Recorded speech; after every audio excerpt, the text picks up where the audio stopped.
Okay, all right. It's been a while. So let's pick up where we left off, or at least maybe a little bit before where we left off. So this section, we just started, I think, a new section. I don't know if you have a new section in your version. In my version's a new section. Maybe which letter are you? Tzadik Vav. Yeah, Tzadik Vav. No, we finished Tzadik Vav. Right, we finished Tzadik Vav, but let's start there again. Okay. It's just the beginning of this new section. Right. So again, we will back up even to Tzadik Hey for a second. He just says, right? We'll just remind ourselves what we spoke about. We spoke about the progression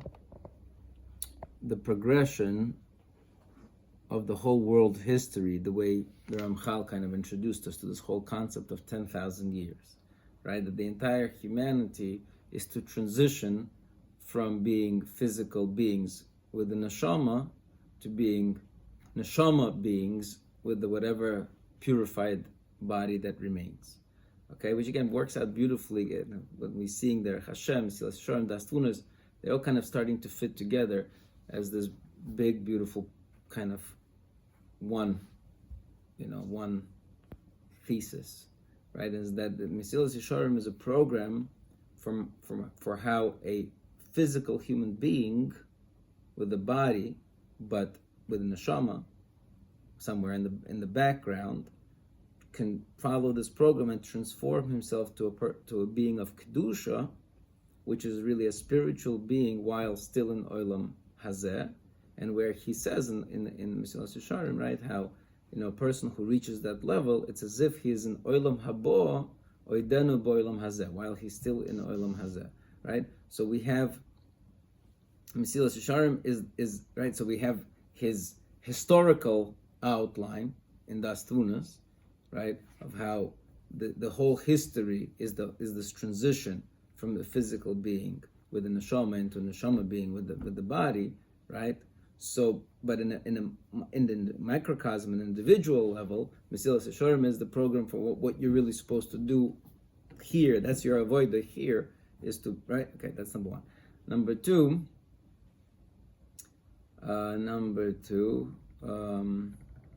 So fine. So then he says, but we don't know all the details of how that transition really is going to happen. So now he says we're going to talk about something else that is pertinent to our time now. Okay, that's this. I just wanted to thought on the parsha is that so Adam Rishon, right? Same idea. Adam Rishon is the original man, has these two parts. He's Adam from Adama, right? And he has the neshama that Hashem put into him from above, right? So that's the whole concept of Daas Tevunos, is that the human being is this unique creation, right, that has these both parts. In other words, more than that, I would say that the two parts are pulling him. The neshama is pulling the body towards Shemayim, right? And the body is pulling the neshama towards earth, right? Good. By eating from Eitz Hadas, he lowers himself towards earth, right? Towards earth. Comes Cain and Hevel. And his punishment is, what's his punishment?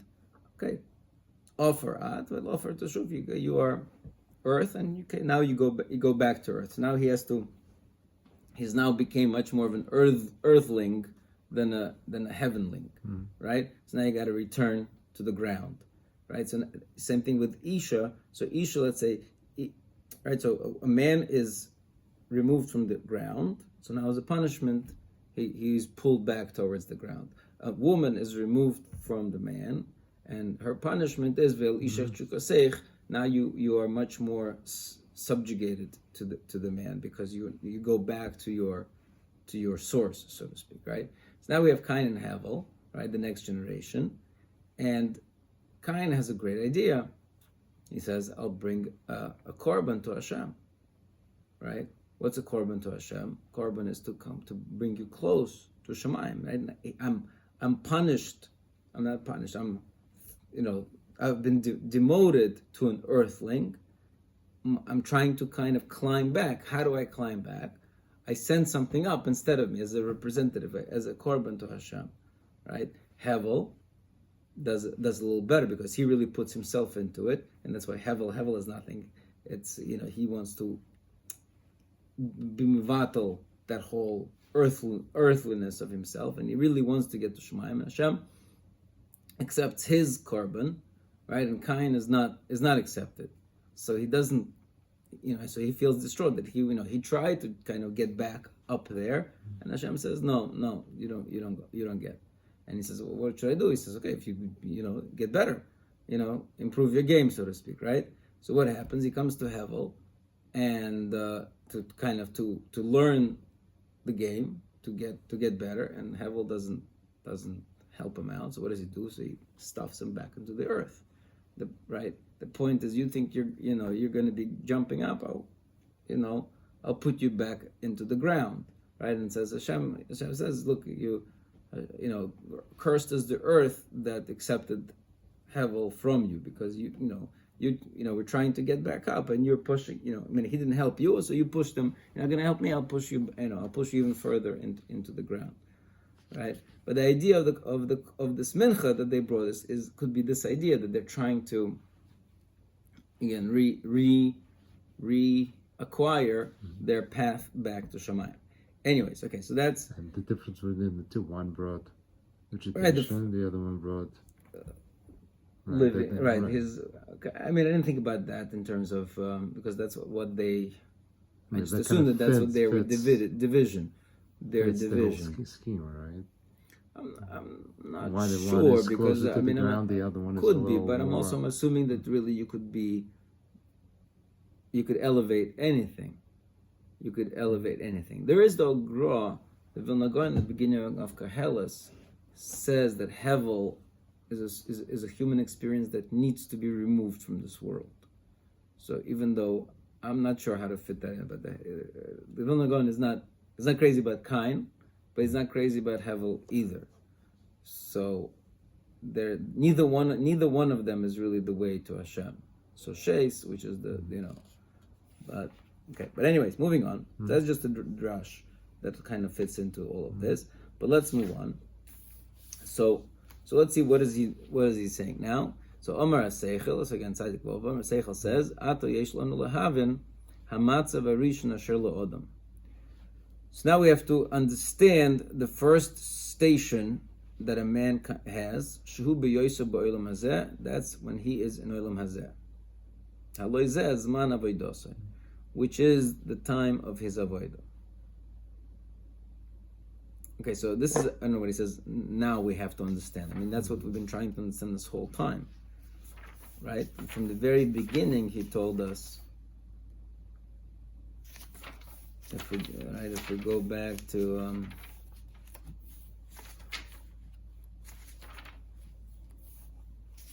where is this?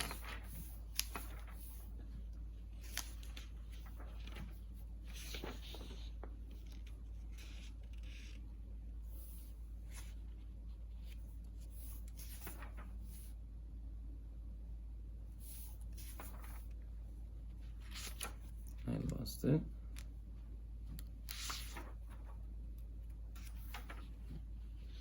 So here at the end of the previous section, he says that we can only grasp the level of the first 6,000 years in the detail. Right.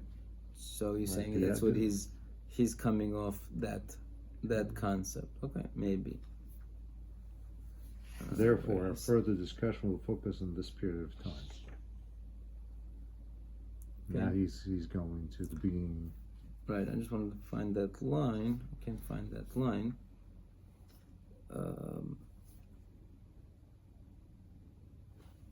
Okay, I can find that line. But he said before this line already. Now we have to. The first thing that we need to discuss is our place here in this world.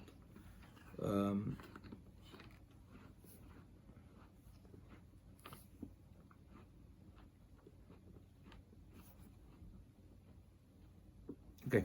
Anyways, fine. That doesn't make a difference. So, ata yesh lanu lahavin hamatzav harishon asher lo'odam. So, shehu b'yoyis b'olam hazeh haloi zeh zman avoidosoi. Ba'amna maha avoida b'chlal.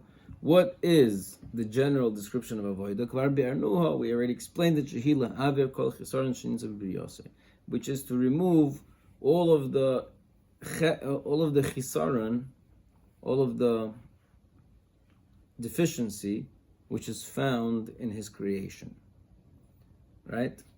So again, we pointed out last time, the way we learned last time, we pointed out that you could say the avoid in two ways. I said sur ra, right? Remove the ra. I say toiv and do good, right? So till now, he really spoke about the avoida is about achieving perfection, right? Not necessarily removing the imperfection. But I mean, obviously, it's just two sides of the same coin. Removing the imperfection is achieving perfection. Okay, fine.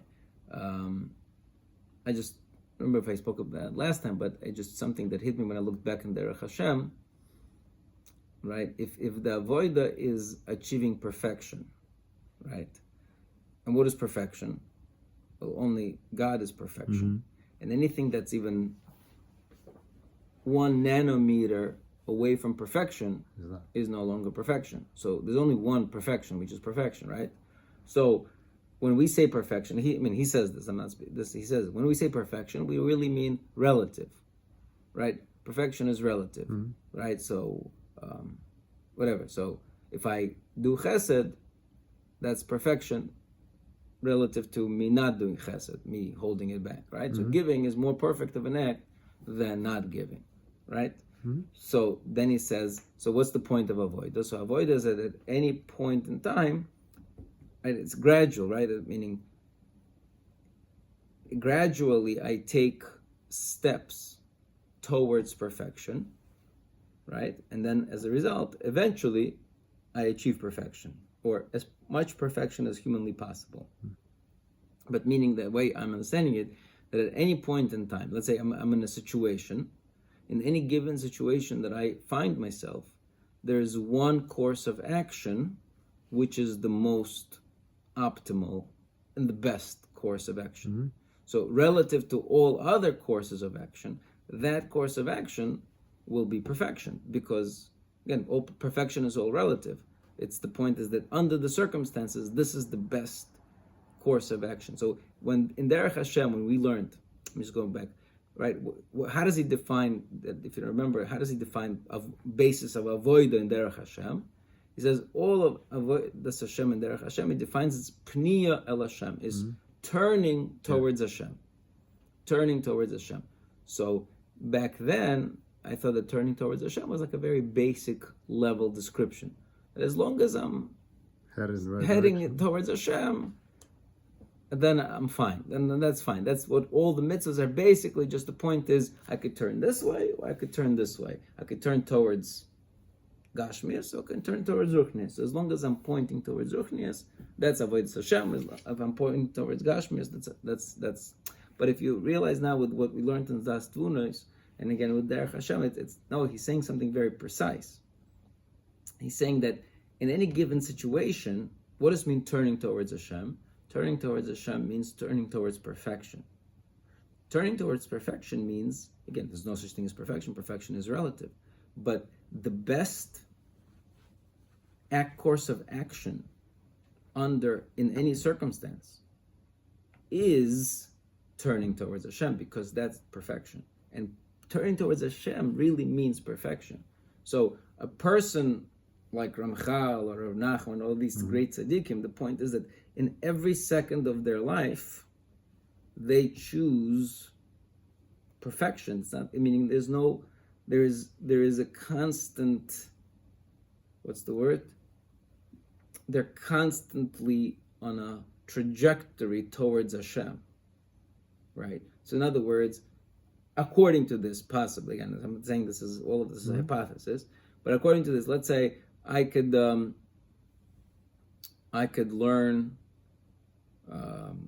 again, I don't know, let's say Gemara Be'iyun, right? But I choose, because I'm too lazy, I choose to, I don't know, say Tehillim, whatever. Wow, saying Tehillim, great, right? But could be at that moment, that was an act of imperfection, right? Because I didn't choose the most perfect act for that moment, right? So I didn't do the Ratzon Hashem for that moment. I turned towards Hashem, right? So again, I'm not saying that maybe this is midas din, midas chesed. I don't know. I'm sure Hashem has his ways, but I'm just saying in terms of the ideal picture that, right? In other words, the way the Ramchal is defining what avodas Hashem is, there could be, so to speak, a lechatchila. Let's put it in the b'diavad, and the lechatchila version is at every moment a person has an opportunity to only do perfection. Every moment of his whole life, at every moment he has a opportunity to just stay perfect. How do you stay perfect? Again, you do the best act, choose the best course of action under the circumstances. That's perfection, because there's nothing more you can do than that. So at any moment, you're constantly in a trajectory towards Hashem. While other things that might be even seem holy and seem righteous, maybe under the circumstances are not so righteous because they're not, so to speak, the best in this moment. Okay. Anyway, so that's just. Anyways, I'm just finding how a lot of the things that we learned, and like I said, in Derech Hashem, Mesilas Yesharim, are starting to kind of come together with a different flavor after learning Daas Tevunos. Okay, moving on. So, Omer Aseichel. So fine. So he told us that the avoida is removal of imperfection, right? Removal of deficiency. Removal of deficiency from where? Shenimtza b'briyosoi, that is found in his creation. Whose creation? Okay, we'll leave that for a second. Hu hara hazeh, which is what we call evil. Asher motzoi hu ato ve'oimed lihispatel, which we find now, but it is on its way to be, what's the word? Eradicated. Va'amnam al ha'odam hamasa hazeh. But however, it is on a person to this burden, lihishtadel, to make an effort, al bitulei mimenu b'rishoina, to remove it from himself first, and then afterwards from the entire creation of what is nageh to him. And we spoke about also this whatever. A person needs to understand that it's for me that the world was created, meaning my world was created. And this idea was explained in the Medrash, al pasuk kikoshalto be'avonecha, on the pasuk that says that you stumbled in your sin. It's like a big, let's say, rock, that was standing at the crossroad, and people would stumble over it. Omer HaMelech, so the king says, Situhu kima. Cut it down little by little. Until the time comes and I will remove it from the world. Ayin Shon. See that. Okay, so again, so it's a very interesting idea, right? That evil is removed, gradually, little by little, right? It's not a cold turkey, as we say. Right. It's a gradual process, right?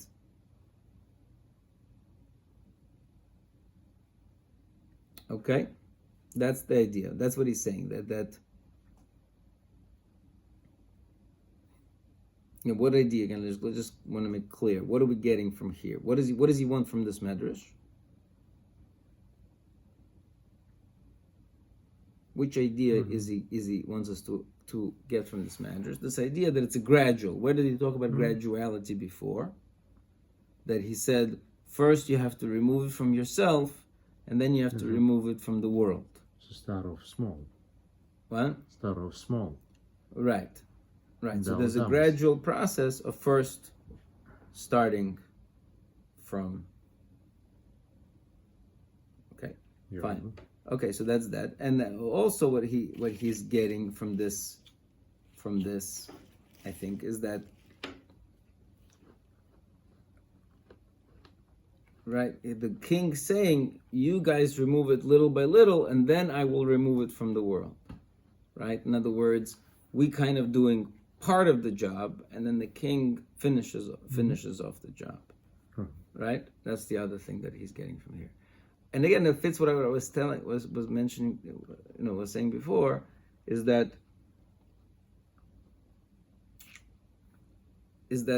right, because the Ramchal has to set up, right, Avodas Hashem, we're here for 70, 80, 90, 100 years, right? Whatever, however many years, right? So clearly, we are given all of this time in order to do Avodas Hashem.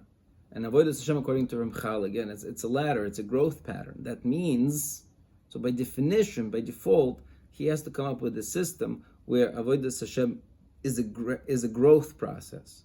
In order for it to be a growth process, it has to be a gradual removal of evil. Again, however you want to call it, whether it's you're doing acts of perfection, and as a result, removing from, right, doing certain, removing from yourself acts of imperfections, or you're removing acts of imperfection, which by definition again means you're doing acts of perfection. But the point is, that's this whole concept, is that life is a gradual process of perfecting yourself, and the way you perfect yourself is by removing your imperfections, and the way you do that is again by constantly choosing the best course of actions. Okay, and we start off on the wrong food. Reminds me, I forget the pasuk in this week's parsha.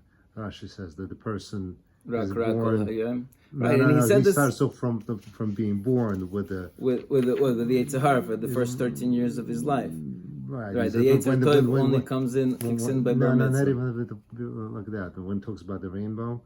Noach, Parshas Noach. Noach, yeah.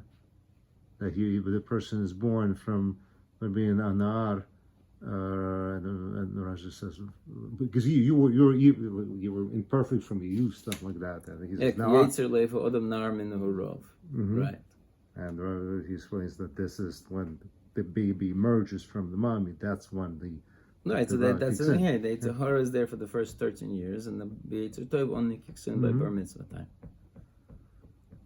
time. Right. So again, I'm not sure what Yetzer Hara and Yetzer Tov is, but he's told us.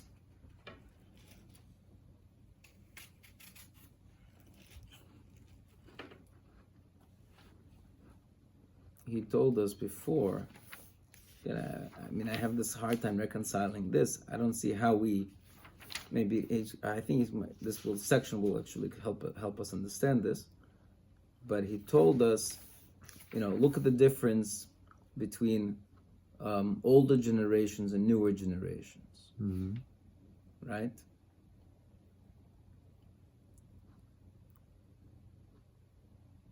That we're using all of our human resources for physical things, eating, drinking, business, or everything that has to do with this world. So obviously we are becoming more and more physical as we go along. And the truth is, how could we be anything else? We can't experience reality outside of our physical reality. So how does this whole project even take off the ground? Yeah. It's nice that he set up this beautiful system, but especially, you should go even further. If you remember, his whole concept of Guf and Neshama was saying that even the midas that Hashem created for the creation of the world were technically darkness, right?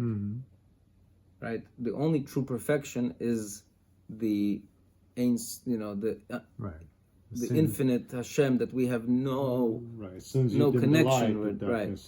So the whole project is full of. Again, we have to see. I don't know how all of this is going to put together, but let's see. Let's try to learn. Okay. But anyway, so we see. But anyways, the point is, again, the Ramchal makes this beautiful thing that Avodas Hashem is a lifelong, gradual, constant growth process of removing imperfections and striving towards perfection. Good. Let's keep going. V'ulam. What we need to explain now, who protei ho avoida hazois, is the details of this avoida. Ube'eze derech, right? That's what he's saying. And in which way nase hatikun hazel le'odam u'le'olam?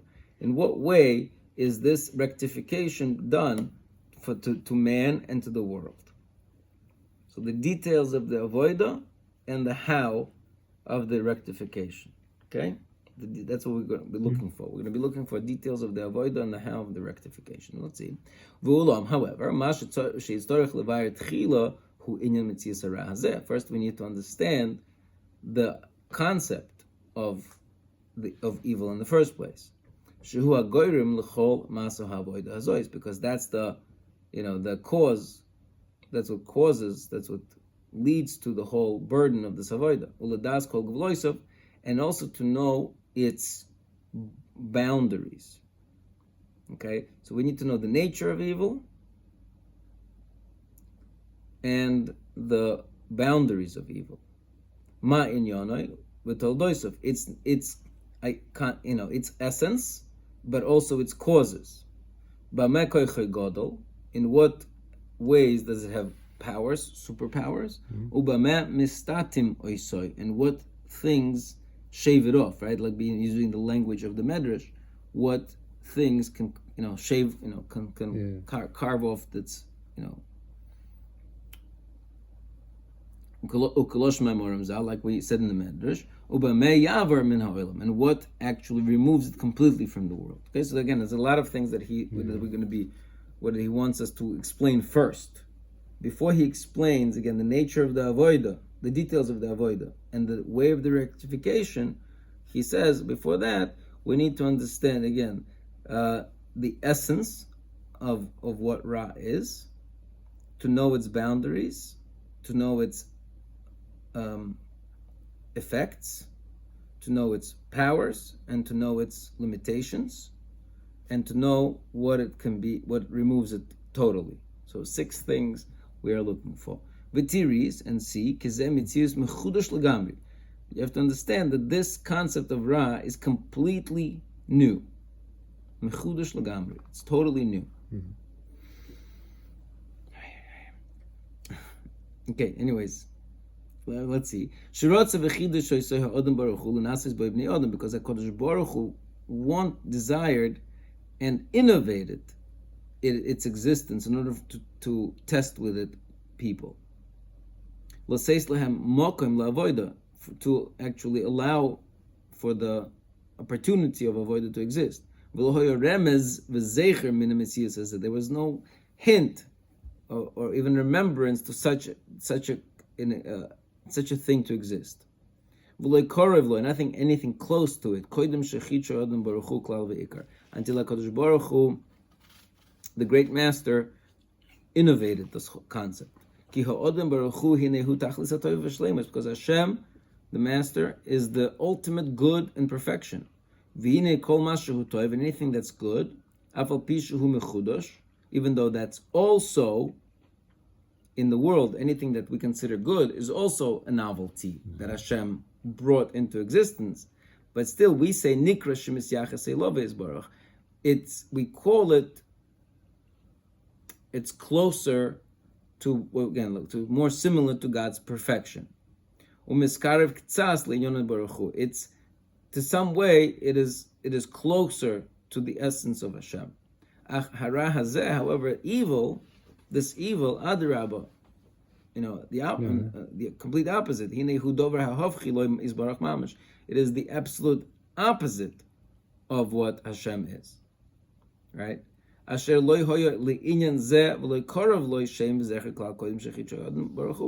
was nothing that could potentially, hint to such an existence even coming to being, because it's the very reverse or antithesis of what godliness is. However, Hashem's ability, which is limitless, is Hashem is demonstrating with the creation of evil that He can create something that is even antithesis to his own nature, right? That's how, and we'll have to digest it. But that's what he's saying. He's saying the great chiddush of Ra, of evil existing in the world, is that Hashem is showing that he creates something that's antithesis to his nature. So, again, let's take it a step further. In order to create creations, in order to bestow goodness to them, and in order to give them the ability to earn their keep, he creates something that is antithesis to himself, right? So in other words, the ultimate chesed is to give a guy a job, right? To give a guy a job to do, and then that guy has no appreciation for the job that you gave him, and he botches it out completely, and you still, pay him, so to speak, and I guess something along those lines. I'm not sure if that's a good marshal, but something along those lines. Okay. So sheyochel lehamtzi af ma shehu hefech lo mamash. Hashem could bring into existence something that's even completely opposite to him. She'ein bechuko yisborach inyan mimenu klal. In its nature, it doesn't compare to anything of Hashem. L'haidia or l'hoida, and this is to make it known and to be known. I don't know what the difference is. She'ein liyicholtoi yisborach shum gvul klal v'yikar. Again, so that Hashem's ability has no boundaries at all. Okay, again, this goes back to this question: can God commit suicide, so to speak? Right? Again, we discussed this. So essentially, I think the answer. I mean, we don't know. Whatever. These are maybe silly questions, but essentially the answer is no. But to some degree, this is yes, meaning Hashem is creating something that is absolutely opposite of Him. Okay, and this is what the pasuk says. Yoitzer or uvoirei ra. Hashem creates light, right? And he creates evil. Ani Hashem oisa kol ela. I am Hashem who does all of these. Okay, so ve'amnam hu yisborach shehimtziyoy. However, it is true that Hashem brought it into existence. Lo himtziyoy elo l'sheizbatel. However, in the end, he brought it into existence so that it will be eradicated in the future. And as the Medrash says that the king is going to remove it.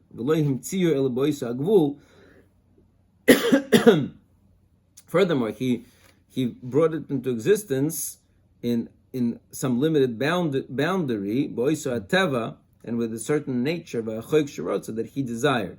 Because at the end of the day, the purpose of creating the Ra is to, to extract from it a fruit for tzaddikim, right? In other words, to challenge tzaddikim so they could rise above it. So they can get greater reward in the world. Okay. So that's okay. So again, so what did he tell us in this paragraph? In trying to, he is not trying to yet to define what Ra is, right? Just because he didn't define what it is. Right. Well, he just told us he described it that a little bit, that it's a in a certain sense, by making the question bigger, he does kind of answer it a little bit. He's making the question bigger, right? How could Ra exist if it goes, meaning he made the Ra not just, it's a weird thing to have, but it's the antithesis to the very nature of Hashem is. So that's the question. So how could it exist? Right. And then the answer is, that's Hashem's, it's an expression of Hashem's limitless power, right? To create something that so kind of the question answers itself in a certain sense. Right, or the question becomes the answer. Right, and still allows it to be here, allows it to be living, movable. I don't know. Right. Okay. Let's keep going a little more. Okay. Amra Neshama. So Neshama responds. There's something bothers me about all of this. Just want to point out. Maybe save it for later.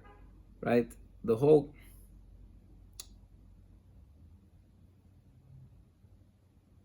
in a certain meaning, to the whole concept of chidush, of innovation, novelty,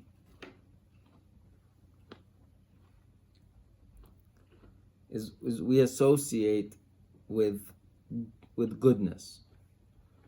And I don't know if okay, whatever. Let's just move on. Okay, Tzad Zayin. Omer Neshama. V'adei do v'zeh tzorich levoy ad tchunosai.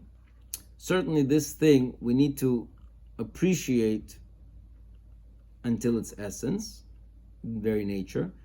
Kiroya ani, because I see shetiya yidiya zukoy lelas yidiyas rabbis, that this knowledge, this understanding, will include in it many other understandings. Right? In other words, so Neshama is kind of saying, okay, I sense that this needs to be well understood, because once we understand this concept well, then it will lead to our understanding other concepts. Omer Seichel, Tzorich ani la'atzil lechatchila hatzo achas klolis v'ikris miot. However, I need to again to present to you another idea, general and very essential. Omer Neshama more. Okay, speak.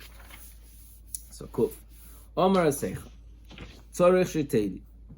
So you need to know, shekol hamishave or hamiskayim benimtzois, anything that is created, or miskayim, or is maintained. Okay, look again carefully to the words. Anything that is created or maintained. Right? Is that how they translate? How do they translate in Kuf 100? Continue to exist. Right, maintained. Okay, fine. So anything that's created or maintained in benimtzois, among creations, einoi loy mishave v'loy miskayim elo behashpo hanishpus mimenu isbarach, is not brought into existence or maintained except with some sort of hashpo that emanates from Hashem. Okay, so anything that is brought into existence or maintained in existence has to have a hashpah from Hashem, including you. Well, we'll see. Well, that's jumping the gun, but yeah. So kafi mitzius hashpah, and as proportionate to the nature of the hashpah, kach hu mitzius hanoilad mimenu. So too is the thing that results from it. V'inyan zeh b'yirei heita b'Rabba Gadol Rambam b'Sefer HaMoyer Shalom. This concept was explained well by the Rambam in Moreh Nevuchim. B'chelik beis v'prokim Rabbim, in the second section, in many chapters. Again, it's fascinating that of all the Rishonim that the Ramchal quotes, he quotes the Rambam. Right? He started the whole Sefer with the Rambam, if you remember, right, with the 13 principles. Yeah. Right, and now he's quoting Moreh Nevuchim. Right, because again, supposedly the Rambam is the ultimate quote unquote rationalist, right? Which is again a word that I don't despise. But so right, the Rambam is it doesn't like Kabbalah, and meanwhile the Ramchal is only relying fully on the Rambam and nobody else. Okay. Anyways, be'echad mehem. Here's one. Be'perak Yud Beis Mimenu, in the 12th chapter of the second section. Hine dugma lezehu hashpoes hakaychavim. This is similar to the hashpoes hakaychavim. The what's the word? The hashpoah, the influence of the stars. Sheyadanu, that we know shehalido kol inyone ha'olam hatachton hazeh, that result in everything that happens in this lower world. And as our sages say, there is no blade of grass down below, that there doesn't have a constellation in the skies, shemakaboy, that hits it, and tells it grow. Right? So every thing that exists in the physical world has a corresponding root, let's call it, in the skies, in the constellations. And like he explains this concept in his explanation. However, these mashpim, in other words, the influence of the stars, they influence according to the nature that Hashem gave them. Umashpiyim rak shemikablim mimenu yisborach. They can only give over influence from the influence that they themselves received from Hashem, meaning they're like the intermediaries. Ach hakeli is baruch. However, God, blessed be He, who mekor kol hashefa hanishpa. He's the ultimate source of all the influence that comes down, right? Upirush huzal, again, he explains further in Perigid Beis Alzeh, mekor mayim chayim. This, right? The pasuk says, mekor mayim chayim es Hashem. Hashem is like the source, the fountain of living waters, right? Shehizker novi Yirmiyahu v'chein b'thilim ki imcha mekor chayim. That we say, for with you is the source of life. Shomer David HaMelech. Shirotzu loimer, that what he's trying to say, shefa hamitzius, the hashpah, the influence, the influence is not a good word, the emanation of creation is this, all starts out from Hashem. And again, generally he describes it, the Rambam, just like we understand that Hashem is without body, which is kaim shakol poeloi, v'hiskayim shakol poeloi. I'm not sure how to translate this word, but I'm assuming that he acts on everything. Everything is done by him. Now, Noimar, we will also say that the world, from Hashem's influence, from the influence of the Creator, was innovated. And Hashem continues to emanate in it anything that is new in it. And so we say that Hashem emanated from His wisdom. Okay, I'm not quite sure this. Some of these, I probably should have looked it up, which I didn't. But that's what he's coming from the Rambam to say, that just like we understand on our lower brain, we understand that, hey, things that from the stars can influence what's down below. So therefore, we could also understand that the stars are just an example, but that everything that happens down below originates with HaKadosh Baruch Hu. He is the source of these waters. He's the one that provides the concept, and then the concept just goes into fruition, in the physical world. He spoke about this in detail in Derech Hashem. Derech Hashem, right? He spoke about Derech Hashem in that section, yes. V'amnam, okay. V'amnam, however, Shemata Kvar, so you heard here, is Shekol HaPu'ulois She'odem Baruch Hu Poel Imonu, that any action that Hashem does with us, Loi Achas Behem She'yu Dover Mi'inyono Yisbarach. I already told you, I'm sorry, not here. I already told you before that any action that Hashem does with us, none of them really are from His true essence. Lefi mehuso poshet Yisbarach, that His essence that's simple. Hamaroim kol bracha uthilu, which is above any bracha and praise. Ki hu lefi atzmoi nizgov mikol ma sheshayach b'yosevade. He himself obviously is loftier than anything that's connected to us. Aval kulom inyonim shechitzum hu yisborach b'ritzonim v'cheftzoi. Obviously, all of these hashpois, right? All of these emanations. That on one hand we say all these emanations come from Hashem, but they're not really coming, quote unquote, from Hashem. They're coming from His will, that He willed them into existence. Vehem minei hashpah. So the hashpois is other creations that He created. Sherotzu v'chidush liyos mashpia v'hoilech, that He wants them to. He created them so that they will, they will continue this emanation process. That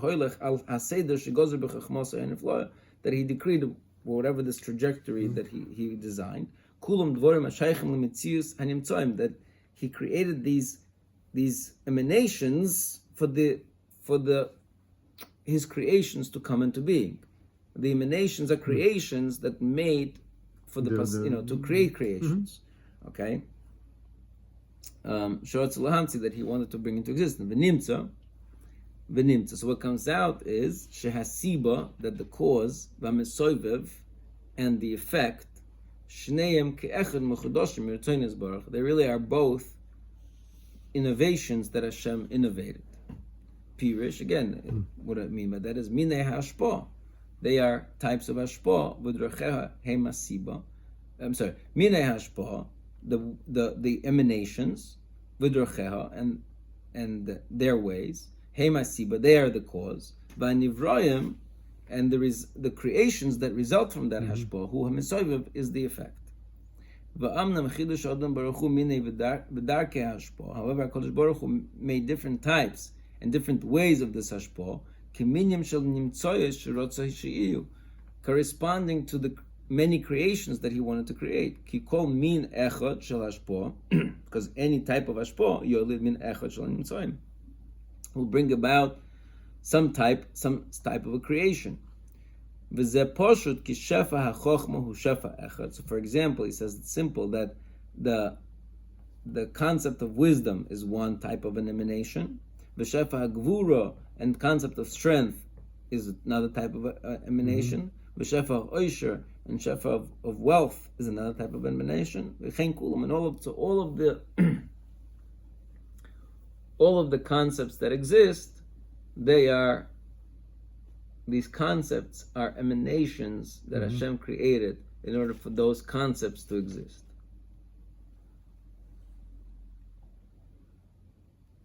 Okay, let's pretend we understand. Okay, Omra Neshama. So the Neshama asks a Pirkei Avos question, which I feel like this was asked already before, somewhere here in the Sefer, but I can't remember where. Can HaKadosh Baruch Hu create all of these creations in one hashpah? Right? Recently, when we discussed this. Maybe we did this before. I don't know. No, not this. No, not this. I mean, we had this before, but this is the Pirkei Avos question. And Pirkei Avos asked the question, right? Why did Hashem create the world in 10 maimaros? Couldn't He create the world in one maimar? And we saw, this wasn't so recently, but we saw, and we said, oh, this is the Ramchal's version of that Mishnah. Okay. So over here in this new chapter, right? The Neshama asked this question again. Couldn't he create it b'hashpah achas? So Omar Seichel, Shefa, emanation, Rotzuloimer Mashi Magia min haboyres baruch el nivroov lasois bom inyan la, is what comes to the creations from Hashem to accomplish something. V'anachnu loy navchineu mitzad hapoel. Yeah, this is I think this is a concept that he already told us before, but I'm assuming there's something new here. But it's a concept that we don't recognize from the perspective of the actor. Again, because we don't know how HaKadosh Baruch Hu does things. We only recognize, quote unquote, hashpah from the perspective of the one who is acted upon. Right? So even though we're saying, Hashem emanated Chochmah, He's Chocham, He's a wise God, and so He emanates Chochmah, so He created the Chochmah in the world, but really, the whole concept of Chochmah truly doesn't apply to the essence of Hashem. Again, the essence of Hashem we have no way to describe. So Chochmah is a concept that Hashem created as an attribute of Himself in order really to create creations with the attribute of Chochmah. So He created an mirror image of Himself that will mirror the creations that He wants to create in the future, right? So in the very essence of His creating of all these concepts are because they're going to, what's the word? His will? No, because they're going to they're going to reflect the future creations which He's trying to create. Right. As the DNA of what's right. So in a certain sense, again, all of this is Hashem's lowering Himself to create creations that are going to be like Him. But in its essence, really, He's creating Himself in the image. It's not that, in a certain sense, it's not that man is created in the image of God, but God is created in the image of man, because God is creating a God, I should say, a version of Himself, which is going to allow for man to come close to that version of godliness, which really is in essence God creating Himself in a version of man that will also enable man to be a Tzelem Elokim. Right? I'm not sure if I'm speaking English, but right, again, God is creating Himself in the image of man, such that the man will be able to be created in the image of God. Because the image that Hashem is creating of God is the same image that He could also say, I created man in the image of God. But in essence, He's creating Himself in the image, quote unquote, not an image, but in a way that allows for man to come close to the God of man that Hashem created. Right? The end of it, God becomes God of man. That's the point. Right? He's not, we don't know what God is as God of God. We don't know God as God of God. We only know God as a God of man. And that God and God of man is a certain creation of God. That's Hashpah. The Hashpah that Hashem created is to become the God of man, right? By virtue of creating any Hashpah, really, automatically he becomes the God of man. Because what's the point of Hashpah? Right. To create man. Right. So by becoming God of man, technically Hashem is becoming in the image of man. Makes sense. Right? I don't know if it makes sense, but something along those lines, yes. Okay, so anyway, so Omar Seichel, so Rotzeloimer, Shefa Rotzeloimer, Mashu Magia Min HaBoire Yisborach. It's true that it's coming from the Creator, El Nivroev, Lasses B'Minyan Ma, that comes to the creations to accomplish something. But we don't recognize it from the perspective of the actor. The true essence of Hashem, how He does things, we don't understand. So we only recognize Hashpah from the perspective of the one who's receiving it. When, for example, from Hashem comes something that the Nivra, the creation, recognizes as Koyach and Gvura, Tia Hashpah Hi Hashpah Gvura. So we say, that was the emanation of Gvura.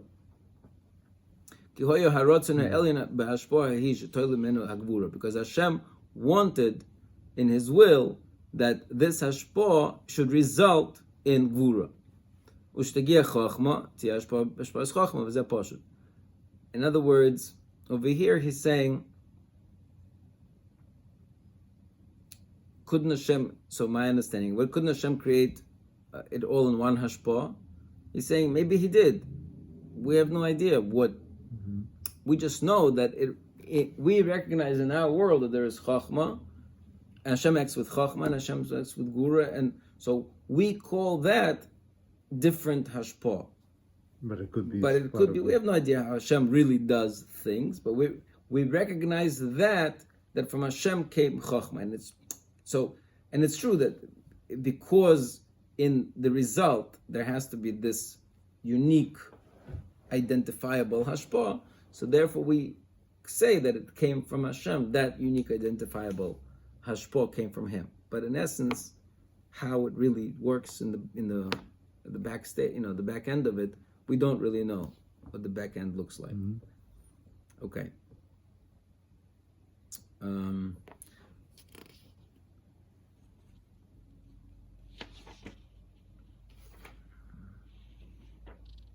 Okay, let's just do these little ones just so we can finish something.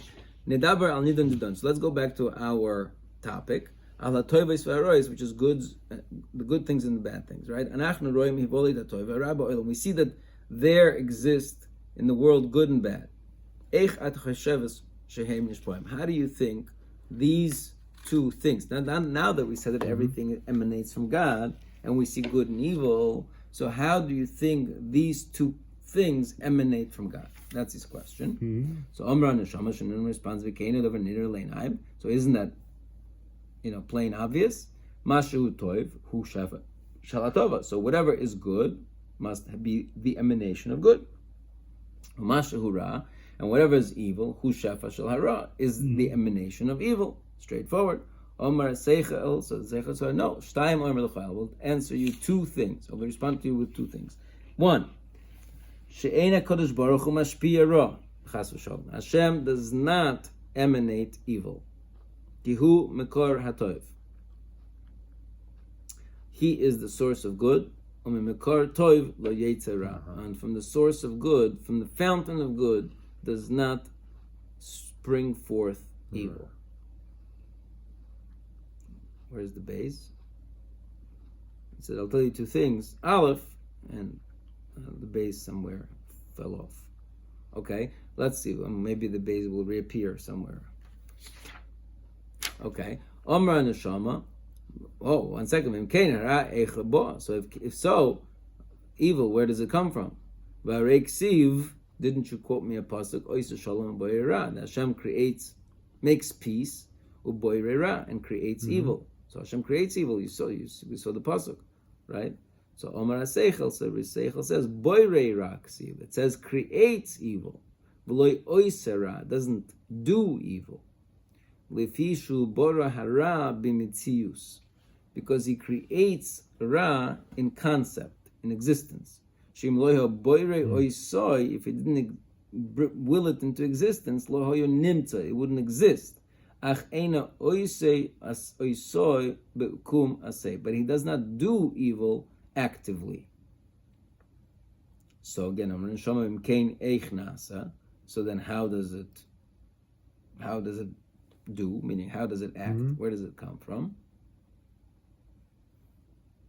So Omer HaSeichel, so the Seichel responds, Kroi Ksivi. There are psukim regarding this. Hashem Birtzoincho Hemadato Lehariri Oiz. Hashem, with your will, you have brought to my mountain strength.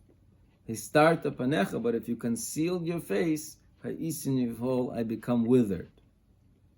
Or tastir panecha, you conceal your face, yibahelun, we wither. Moshe Rabbeinu kval Omar, Hashem, Moshe Rabbeinu already said, vehistarti panai mehem v'hayol le'achol. That in Rein Azino he says in the introduction to Azino he says, Hashem says to Moshe, I will hide my face from them, and then they will be devoured. V'zeh, and that means ki hatoiv, because for anything that's good, Hakadosh Baruch Hu oisoi mamesh b'shifoi hatoiv. Hashem does it himself through his emanation that's good. Aval hara, however, evil eina ela heder hashif of shifoi bituloi. Evil is absence of shefa. Evil is not emanation. It is an absence of emanation. Okay, so evil again is not a creation. It's creation and concept. I don't have to digest all of this, but it's not an emanation. Whether little or whether a lot. Ki hashefa hatoiv, because the emanation of good. It comes with whatever is necessary for the benefit of the receiver. And if the shefa is completely removed, so then there would be no existence of the recipient, right? If there would be no shefa at all, right? So meaning he's defining, is qualifying what he said. He said again, so what is good? Good is shefa. What is bad? Absence of shefa. But he says he can't tell me that it's a complete absence of shefa. Why not? Because then there would be no existence, right? It would be bitul gomer. Zeyu bitul nishpa bitul gomer. Ach im shefa lo yivatal legamri.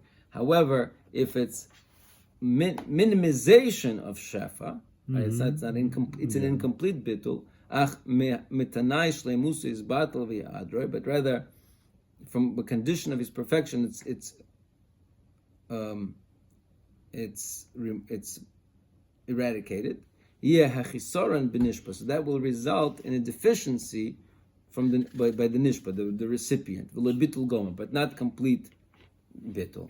Derech mashal shefa hametzius, the emanation of existence, v'achaim, and living, b'voyoi sholem b'chol achanois atoivos, when it is ideal, perfect in all of its goodness. Hinei nishpa chai ubori. So the recipient will be alive and healthy and right, full of vitality. Vimatal legamri, and will be complete if the bitul shefa. Yimas nishpahu, then there will be death. Achim lo yivatal legamri. However, if it's not completely erratic, right? What's the word? Cancelled. But only some of the preparatory aspects are held back, or some conditions of perfections are held back. The nishpa, the recipient, will not die. He will be sick and he will live a life of suffering. Right?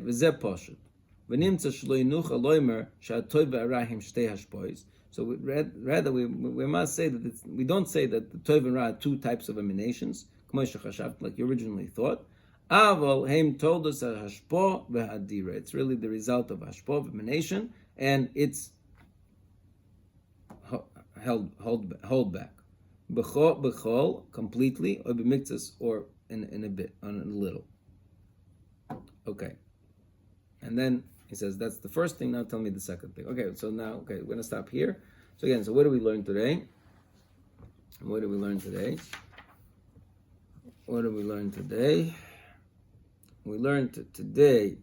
that first we learned today the concept from the Medrash, that the Ra has to be gradually removed by us and then completely removed by Hashem, right? Gradually, first from within ourselves, then from the world. We also said that Ra is the antithesis of Hashem, and it shows by him creating it. Again, this is similar to what the Gemara says, right? That the Gemara says that after the destruction of the Beis Mikdash, the Chachamim wanted to do away with the bracha of Gvura in maybe say Hagodol, Gibor, V'Anai, right? A Gibor, they wanted to go away, because how could it be that Hashem's Beis Mikdash is being destroyed and he's letting it happen? And then the Gemara answers, Hein Gvuroisav, right? His quiet and his enabling this to happen, it actually is a sign of his strength, right? So again, he's creating the antithesis of his own house being destroyed. It's the antithesis of his power, and still, that's the ultimate power. Him having the ability to create something that's opposite of him. So that's Ra, right? And but it's Ra that's also his battle. So again, what he told us over here that we need to know what is the essence of Ra, what is its boundaries, right? And what is its strength and what is its weaknesses, right? So right now he's telling us what Ra is, and telling us what Ra is. All he told us is that everything in the world is emanation, is hashpah, except Ra. Ra is absence of emanation. It's not emanation itself, because from Hashem you cannot have the positive emanation of evil. It's only absence of emanation. If it's a little bit of absence of emanation, that creates sickness. If it's complete absence of emanation, then it's total destruction. Okay, that's where we stop.